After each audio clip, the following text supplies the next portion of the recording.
AJ Styles versus Raven versus Jeff Jarrett for the NWA World Heavyweight Championship. They spent 5 weeks, Liam. 5 weeks building to Disco Inferno against Jeff Jarrett, and then did Styles, Raven, and Jarrett, where Styles wins the title on a 1-week build.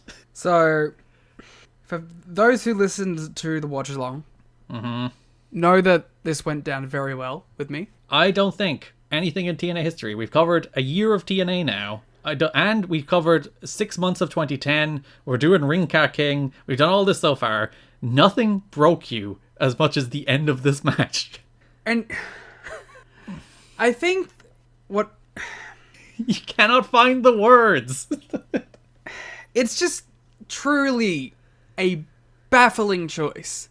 Like, not only to make the first world title that AJ Styles wins this nonsense, and not only to make it him as a heel, you make AJ Styles, like, defining moment in this company at this point. His biggest achievement. Like, the guy that you... Like, one of 2 people that you signed at the start of the company. The guy that, much to everyone's, you know, they didn't know this or they don't choose to believe this. Like, that first show was about AJ Styles, right? This whole year has been about AJ Styles, right?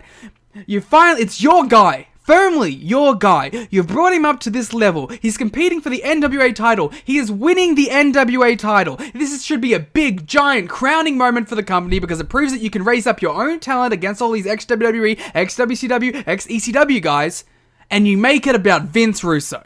Blatantly about Vince Russo.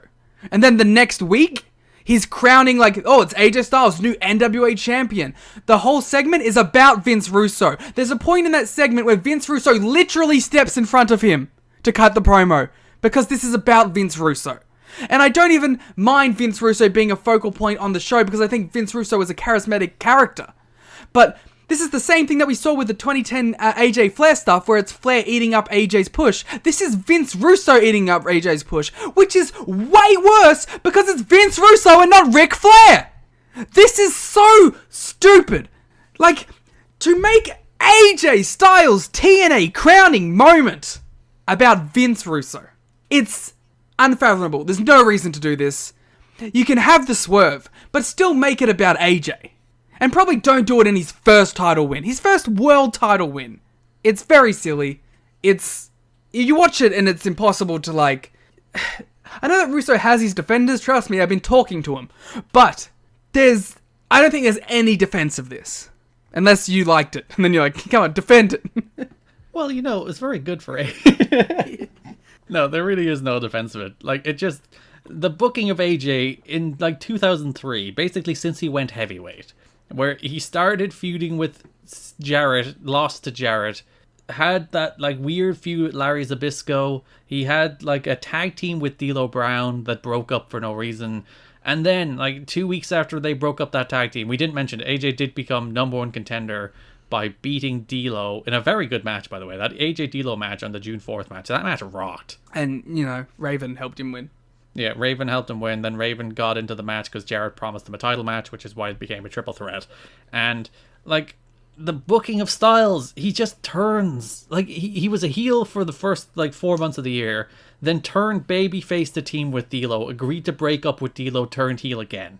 And I'm just like, why would anybody on earth care about AJ Styles? This is not his last turn of the year either, by the way. So you can look forward to more AJ turns. Yeah, but, like... I can't even get mad at that because that's the structure of the show. There's no stable face or heel, even though that's apparently the new direction of the company. But it's just they didn't build to this. Like, they just didn't. They fucked up the 2 biggest moments that they had for their homegrown guys. Amazing Red winning the X Division title and AJ Styles winning the NWA title. Both of them were overshadowed by outside bullshit. And, like, they spent 4 weeks building to Gilberti getting a title shot. And then just decided to put the belt on AJ. 2 months ago, AJ was a guy who couldn't beat Mike Sanders in a tag team match, and a guy who lost to Glenn Gilberti. Like, they did nothing to prepare him for this. other than they decided, maybe even this week, I don't know, let's just put the belt on AJ. And honestly, I think it's a little bit of spite from Jeff Jarrett that's like, let's put the belt on AJ instead of Raven. It's like, and Raven can't give out. It's like, oh, we're pushing the young guy. You can't give out about that, can you, Raven? And I really do think it's like Jarrett is so reluctant to put over Raven, who they don't get along with, even though there's a note that they have a clear the air meeting this week or this month. But they still clearly don't get along, and Jarrett would rather not drop the belt to Raven, so he decides to drop it to Styles instead out of spite. I'm gonna spitefully put over the Future.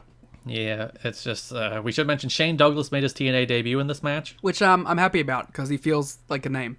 Yeah, so the franchise showed up to take Raven out of the match, so it came down to Styles and Jarrett, and then Russo showed up, did the swerve for the third straight goddamn week. Fucking swerve. So Raven against Gilberti, swerved on Raven to side with Gilberti. Gilberti against Jarrett, swerved on Gilberti to side with Jarrett. And then Styles, Raven, Jarrett, swerved on Jarrett to side with Styles. What a cohesive show with an emphasis on faces and heels. If you're AJ and you're looking at this guy, and you're like, all right, so he's turned on literally everybody he's ever had an association with in this company. And, like, even in real life. He's trying to stab Jeff Jarrett in the back in real life. He's already stabbed Jerry Jarrett in the back in real life. And literally, the story this month is that Vince Russo owns the Sports Entertainment Extreme trademark, and he's not allowing Glenn Gilberti, Mike Sanders, the Harris brothers, Sonny Siaki to use it. To be fair, this is a good in-character thing to say, but it annoys me because of the real-life stuff. The next show, after this, he cuts a promo about loyalty. Oh, yeah. Stupid. So he turns on literally everybody. And AJ's like, oh, yeah, this is my guy. He needs Larry Z to come back and slap some fucking sense into him.